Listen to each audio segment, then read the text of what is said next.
Sheridan. I work as an architect in the city. Here representing myself. Do primarily multifamily residential work. With a lot of like analysis involved. Prior to doing multifamily work, did a good healthy mix of a lot of different residential or retail and commercial spaces, both interior and new commercial centers kind of all over the world. So here's more just a data analysis of what is available online that I'm able to aggregate and present to you. CB3, it's the next page.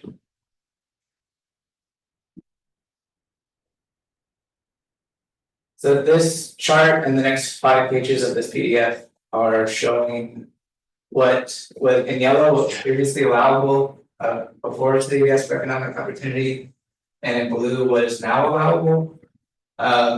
These are on the left side here are the zoning districts that are in the New York Community Board, both as proper zoning districts as well as overlays on top of residential. And then this top row here notes what was previously allowed as a use group in CBS, so you can kind of check against that if you're not familiar with that code. One thing that is formalized in the CBS for economic change zoning is the commercial, non-conforming commercial uses in residential districts. Previously, if they weren't open for more than 2 years, they couldn't be used ever again. They had to be converted into residential. Now they can be used. They can go under their current on-record CFO, but they also have the option to change that use through the DOE process to a new C1 allowable commercial use. So that kind of bar in green here is all the allowable uses within non-conforming the commercial space. Regarding concerns that came up for those uses for noise in the neighborhood, for eating drinking establishments, as part of the zoning resolution text, there's a portion that talks about if you have events and you're charging for customers to come as like part of a show and stuff, they have to all be contained within the building. They can't have outdoor events in the rear yard of the commercial residential district. So that helps address some of the noise issues. There's another kind of overlay on top of that that's outside of zoning text. That's just noise ordinances for the neighborhood and 301 complaints that you can file. Another part that's new for CBS on this front page is agriculture. But primarily, I guess, for this kind of scale of available commercial space, it could be cannabis use. But cannabis is not allowable in C1 and C2 districts. So that's kind of outside of this bar, so it's in more heavily commercial districts. So not quite next to regular zoning neighborhoods. But you can grow various other things that was somehow an economically viable option. So next page. And let me know if you want me to zoom in on anything. I think we can zoom in if there's something that you. I guess I can speak to just what's here on the slide. So this is all kind of use group 6 stuff, which was like small scale residential or retail that was allowable pre-CBS. Not too much of a change. There were some kind of annoying distinctions between C1 and C2 culturally for commercial retail environments. So now consumer goods rentals, general rentals, the complaint was that the same neighborhood, the same kind of urban fabric, seemingly randomly had a C1 on one side and a C2 on the other side. So the kind of example was that you could buy a bike on one side of the neighborhood, but you could only repair the bike on the other side of the street. So now that can just happen on one store and one space. It does expand general rentals. There was concern about Joko delivery and where's that, what kind of use group does that qualify as and where it's allowable. As far as I can understand it, Joko is a bike rental company that rents bikes to people who could do delivery services if they choose. It's a commercial, it's a membership based bike rental. So now that's allowable everywhere if it makes sense. I think there's one Joko bike store or rental space in the CB3 district. it's in a very kind of odd building. As I looked it up earlier, I just, yeah, they didn't have a CFO, a lot of other stuff, so they're kind of like, I've been targeting more. One story, two-story, unconventional buildings that have no residential complaints above, they haven't really been targeting. Conventional buildings that have multi-stories, so if there's like a wonky one-story building with CB3. That's kind of more the ideal building type for Joko, so they can have less concern with complaints and traffic for that living space. Next page.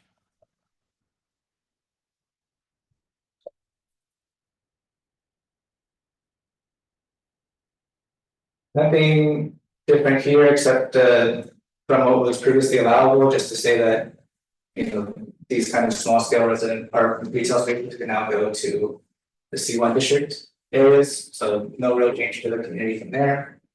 And then next page. Same thing, so these are amusements, art galleries, other assembly spaces, micro distribution facilities. Which is something that the city is pushing. It's kind of a new thing that was already underway pre-city, I guess.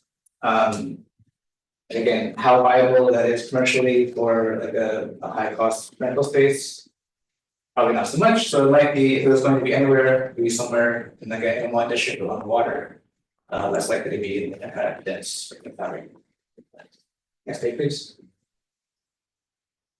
Here's the big change to CDVS as far as what's being promoted, and besides the convenience of C1, C2, the other big change is allowance with restrictions on small scale production facilities, ranging from everything from food to non-alcoholic beverages, tobacco, textiles, apparel, footwear, wood products, chemical, paper, so all this stuff used to be shoved into M1 and to M3. Which, you know, maybe made sense at the time, but now there's a feeling that with these, so there are restrictions for that. So for example, like a bakery before could have a very small retail footprint of like a 750 square foot, which should be a quarter of the size of this room. Now that can go up to 3,000 square feet within a C1, C2. So that makes it more viable as a product. There was talk about from what's allowable here, can any of these businesses start to activate, at least as a commercial venture, kind of dead storefront or dead commercial space, as a way to support the very dense, very active restaurant activity in the area. So technically that is possible. So these manufacturing uses, they wouldn't be able to sell other people's goods, they would only be able to sell what is produced there if they were going to have their own storefront. And they could sell those products also to other supporting retail spaces within the neighborhood.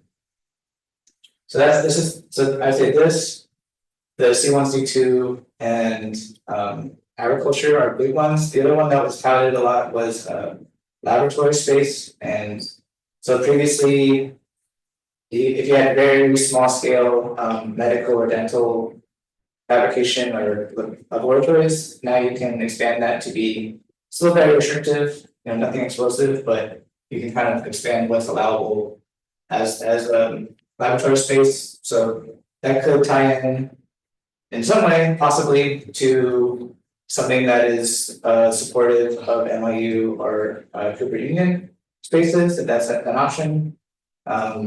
But yeah, I wouldn't say there are restrictions in place, so that it's not putting anyone in danger. They're just kind of a realization of what the actual risks are for the use type and expanding it to try to create more opportunity around the city. So I think it's also just how can you kind of create serendipitous interactions more? If you kind of can provide more opportunities for these different use groups, such as laboratory space or manufacturing, you can kind of get some potential compounding use of people meeting each other who are of like an allied industry type and helping to build maybe some culture that wasn't previously available before. So that's kind of the end of this part. The next page would show more the planning. So this is a planning map using publicly available data aggregated onto a map here. These blue areas are existing mixed use, like commercial or residential or commercial buildings that are within completely residential districts, so they're not conforming uses. These reds and oranges out here are existing commercial use buildings within allowable commercial building districts. And then these overlays here is the green and magentas. Those are overlays on top of the residential districts that also allow for commercial. So the only ones that are not conforming are kind of the mid blocks typically. You're gonna kind of summarize it, and the avenues are typically conforming uses, which makes sense. So the next page. This is a bit more data to have in hand and something for you to think about as an advocacy effort. There is a resiliency project underway on the East River. That's not factored into this flood zoning data that's provided here. The dark purple is FEMA's published 2015 100-year flood, and this lighter pink is New York City zoning's extension of that 2015 floodline using data globally provided, and then a little bit tailored to the specific Atlantic coastline to talk about storm surge as it relates to our coast and how sensitive it could be. So this doesn't take into account the resiliency projects underway. That would, because that data is being that would require probably FEMA coming back out, observing the and it's not for employment, it's more like physical permanent structures is what FEMA would consider as actual flood prevention. And then from there, this data would be a knock-on effect to that again. So if for some reason FEMA said, okay, now the flooding is maybe contained on the shoreline, the New York City data as a factoring in sea level rise would just be a small potential effect. In contrast, this light blue, dark blue, and yellow orange color is also data from New York City that's pulling from stormwater ability of existing stormwater infrastructure to drain. So it's nothing really related to the coastline. It's just saying that more flooding is going to happen. It's going to be harder for the stormwater. The more stormwater is going to come in as a volume. It's going to be harder for that stormwater to get out to the river. There's more frequency, it's more saturated, so there's just going to be, this is kind of the condition you'll have potentially in 2080. So this is a city infrastructure based issue. It has nothing really to do with the shoreline. So I have a project right now that's like in the middle of Queens, not next to any FEMA map, and we have serious nuisance and severe stormwater flooding issues. So nuisance flooding is like heavy rain comes by. Because of the inability of the infrastructure to drain that rain, there's a 4 to 12 inch flood area. And then a heavier rain, something like a multi-day event, that would be higher than 12 inches. So that kind of affects this 10th Street and Avenue C area pretty strongly. Again, this is a city-based problem that could be updated or addressed with better infrastructure, stormwater detention on the site. So that's for the north half of CB3, and then the next page. And so the north half is more dominantly residential based, south half, particularly Chinatown, Little Italy area, commercially based as you move east past Essex becomes more residential. So there's less of that kind of not conforming what can happen here kind of idea. There are options for anyone from NYCHA to start thinking about potential different retail spaces that you could have in your campus, at least within what's already under CFO, but for another time. So yeah, I think there have been activations along here for like art house events. So that it's in regards to like kid-friendly programming, that was one of the questions that we could encourage here. It's as far as I've seen new kid-friendly oriented retail spaces, it's been just kind of like these art activations for you know, springtime, you can go into this big warehouses and have some art experience. Beyond that, I think it's still largely dominated by like a 20-somethings crowd of retail experiences that doesn't quite allow for a lot of diversity. So next page would show the same kind of flooding overlay on top of this. So there's a big line along here between Houston and Delancey. And the same kind of flooding you saw kind of tapers down along here. So yeah, so the big U residency project will permanently address that once it's completed, but at the moment it's kind of a high risk area for flooding, as you guys know. So that's the extent of this portion of the study. The next portion that's not to be completed in the next couple of months would be to think about what, based off of what you see that's allowable in the city of Guest, what kind of new opportunities you might want to encourage within the community district that could allow for more diversity of uses. There's an effort underway to chart and potentially map some areas that have vacant retail as a kind of aggregate. So you can sort of see where there might be more density of that and on certain avenues or streets. And with just a kind of appeal and support stated from the community board for whatever you guys can do within your power to help encourage uses that you want to see in those vacant areas or new use types that you feel you could encourage or help to coordinate. One idea being like for these product manufacturing units, it could be skewed towards artisanal type stuff, and community board could help set up different kind of art fair events to support that as a recurring event. I mean, it's well known that a lot of kind of the street closure, art activation, commercial activation is happening in the Chinatown district. It's a well organized business development group. It's more just trying to get, in my thinking, more trying to get, or my understanding of the conversation, how to activate those kind of get the same kind of spatial experiences to happen along the Bowery and Lower East Side area. So that's to be determined. It would just be from the viewpoint of the study, kind of speculative editorial imagery, and with some data to support ideas of what could be here and why it might be a good idea, but it's not going to be a comprehensive urban planning proposal for that second half. And the idea then is that with the editorial kind of documentation, it could be shared and you could kind of gauge interest from various big groups or retail organizations to get more of those different diverse uses activated within the community district. So that's kind of more the area outside of our control. We can speculate and provide ideas for what could happen. This is definitely hard data that you can use and share and keep. And I think you can update as you need to. If you wanted to, I could show you how to get the data yourself from open data source. This is using a free software as well. So everything in here is kind of free for anyone to use, download and map yourself.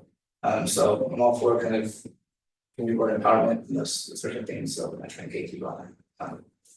Yeah, so that's that for me. Did you have any questions about it?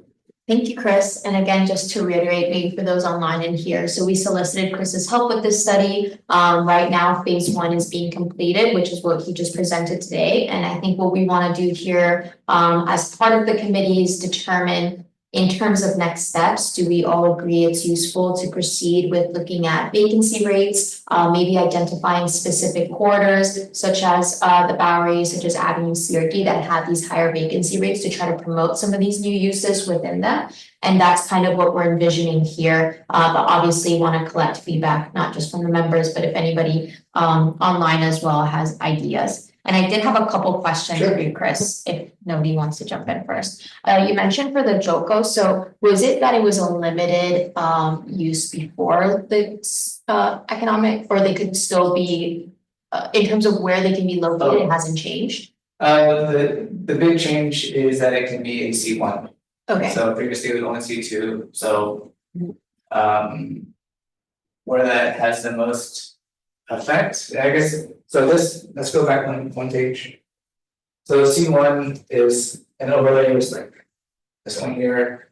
C2 they could already do, so anything in magenta was possible here, and then C4, C6, that was all, they could do it kind of anywhere in here. okay, So yeah, I'd say like the new use is kind of the non-conforming and these C1 green overlays. okay, but based on what you said, it doesn't seem like they're really interested in those areas regardless, so might not have a big impact in terms of opportunity. Yeah, and it seems that the building type is looking for a very low rent Mm-hmm. possible, like the landlord is just trying to get somebody in there. And also have minimum interference with anybody above. One thing that's noted, I think, is anyone who's renting in a building that has a commercial use of the base, the landlord has to notify incoming tenants. So I'll just say that perhaps it's not very appealing to people who are renting, not that we had much choice at 2% vacancy, but I think it's trying to target buildings that are very low rent and have minimal noise and complaints from residents above. So a small limited use case. Okay, and then so for the sections that are in white, that you mentioned, that these are the non-conforming buildings. I'm curious to know, so the non-conforming in the NYCHA, Here, yeah, exactly, in the Lower East Side. Why is it that those are non-conforming? Do you know specifically, or? I could look up what I think it's just the zoning use changed over time. Basically what I did is I took a filter that any building type, like these kind of building types, any of these building types that were within an R use district would get a blue. So that's just kind of aggregate data. And then if I wanted, I could kind of pull out the C of O's for these buildings to identify what the use is and what the current zoning is for these different little lots here. But I think, yeah, so I think that non-conforming is just because it was previously allowable.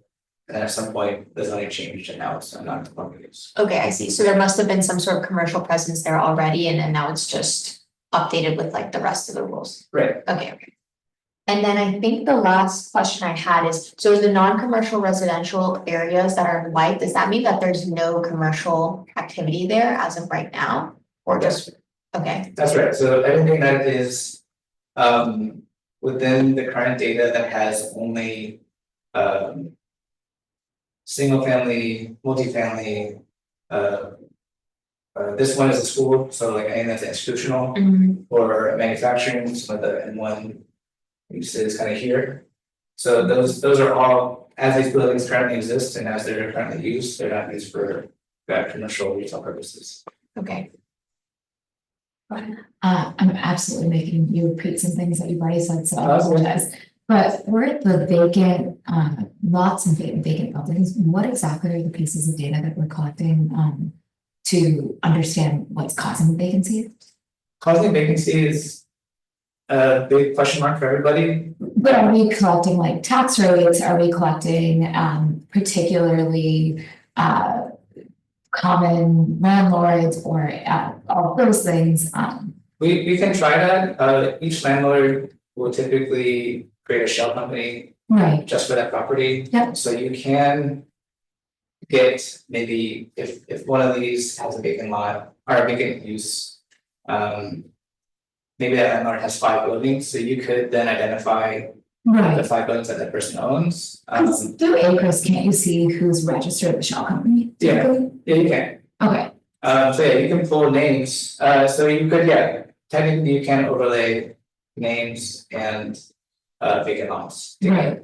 And just, you have like a big list of. So do you think, and that and the tax rate, because I know a lot of the vacant lots here are registered to like Mount Sinai happens to own a bunch of vacant lots and things like that, where they're not paying taxes. Are we collecting that information as well, just to understand places that have stayed vacant for a long time? We can try, it's not very easily collectible for me. Okay. So that might be kind of outside of an easy reach kind of wheelhouse for this specific study. Got it. But yeah, I think that's like a next year goal to go very deep into vacant lots and study, like that could be its own kind of thing. And Hannah, just to jump in, those are great questions because that was something we discussed pretty heavily when we were starting the project. It was like, when we were identifying these vacancies, can we map it out to specific landlords to see what maybe there's a correlation, or if there's something driving that, if there are certain people that are holding these lots or these spaces empty. And so what we want to do first is first mapping out the overall vacancies based on the kind of like live database the city has. From there, we're going to try to see if there's specific corridors that have more on average vacancy rates than the rest of the district. And then the next step that we're trying to think of there is exactly what you said, is identifying who exactly owns these plot of lands. I don't know if it'll be fully what Chris is able to do, but it's something that we want to use this study to kind of as a next step. My big concern about this step in a silo is that without knowing who the owners are, how they're taxed, and what the incentive is to leave it vacant, it's not super actionable. Right. And then the last question. Sure. Will we have information on how long they've been left vacant? I don't know, the big source for this stuff is from Pluto. Pluto can do the names, I don't know if they can. If the public data allows for the, how long they've been vacant, I know that a lot of commercial developers have that kind of data, they can find, see like from their own programming. So that's like a private, that's a closed data source, I don't have direct access to that, I can like call them some favors to get like general vacant lot data, but if somebody who does that kind of stuff all the time, they would have that as part of their like daily use programming that they use. Right. So yeah, so for me, it's gated, I can get aggregate data easily, Because that seems also like super helpful context if we could have it. Yeah. So, but the people that would have that data are also working in that zone, so they may be less inclined to. Yeah, so for me, I don't have a strong force in the commercial retail space. I also don't have the data program available for people that's like their everyday use. They, there's a conflict of them wanting to shame a developer that they might also have, like Mount Sinai. That's a do a lot of work with, so. Right. So it's hard to maybe get those two fully aligned, but the data is technically there, just not, it's privately. Right, and then for the proprietors, those pieces of data are public, Yeah, but they're just a little labyrinth to get you to, can, right? that is. Maybe like a mid-tier branch to achieve, it'd be hard to maybe. Use that data, source that data, you can put it in Excel and maybe you could try to find like hits of different names that you have on a column. Like you can have the count, so I've done that kind of Excel programming before, but it would be hard to in aggregate have that and find it usable unless you knew how to like really use Excel. So that might thing, maybe you already do, maybe I just don't have the Excel genius, but yeah, so if I was going to get a whole list of vacant lots with the second layer names, it will take some time to try to sift through that and provide useful data from that block. But just, yeah. And just so I have it in my notes correctly, the things that you're most concerned about is ownership, how long they've been empty for, and you said taxes was the third, okay. So Just as far as I know, and maybe I'm wrong, but as far as I can tell, the taxation status of the property is probably seems to be the most likely thing to incentivize someone to leave it vacant. So Do you know off the top of your head if universities are also fall into that same bracket as like Mount Sinai? Yeah. Okay. If it's registered to a nonprofit, so there's like a couple, like almost entire blocks I can think of that are registered to either a university or a hospital in this district that are just have been open for 7 acres. Maybe if you know those already, if you could share it also with us, like over email, if there's specific ones, just because we're trying to highlight these. One across the street from me on 13th between first and second drives me nuts. Just sitting there. They're for the private sector people, I don't know if that was in our conversation or not, but there's some tax write-off loophole that's up for review right now in the New York State. So currently, I think private owners can take a loss for a vacant lot as part of their business formula, so. Yeah, there's a couple I've seen on Second Avenue where I've looked into it as well, because there's entire buildings that are left vacant. And when I looked into it, they're able to write off the entire building as tax write-offs. They've been left vacant for 4 or 5 years. Right. Yeah, So it's fun. So yeah, in terms of advocacy, that could be maybe a more impactful Yeah. effort. Yeah, that's great. Ian, do you have anything more? I am very new to this, but it sounds to me like there's potentially 2 general groups of like activities the community board could be doing. One is like trying to draw in new development. The other is addressing the folks who are already there. So on that second part, when you said non-conforming spaces, those are currently non-conforming after CASU, is that? They'll always be non-conforming as long as they're in the residential zoning. Okay. But before, if that non-conforming use went dormant for 2 years, that was it, like it couldn't be reactivated. Right. Now they're saying, okay, what's a good idea? Let's allow this to be useful again as commercial spaces. You can reactivate the existing CFO, as long as it's current. And if you wanted to change that use type, anything within that C1 use group is allowable. Or anyone with that C1 zoning is allowable. So that's like the big change. Are you aware of any outreach the city is doing to existing homeowners or? I know there was another, when they were promoting it, they came through the different community boards to share what was being changed. They probably also connected with any kind of citywide business groups. I don't know if they've been really targeting individual owners. In aggregate, it'd be hard to do, but It sounds like that's our job. yeah, so.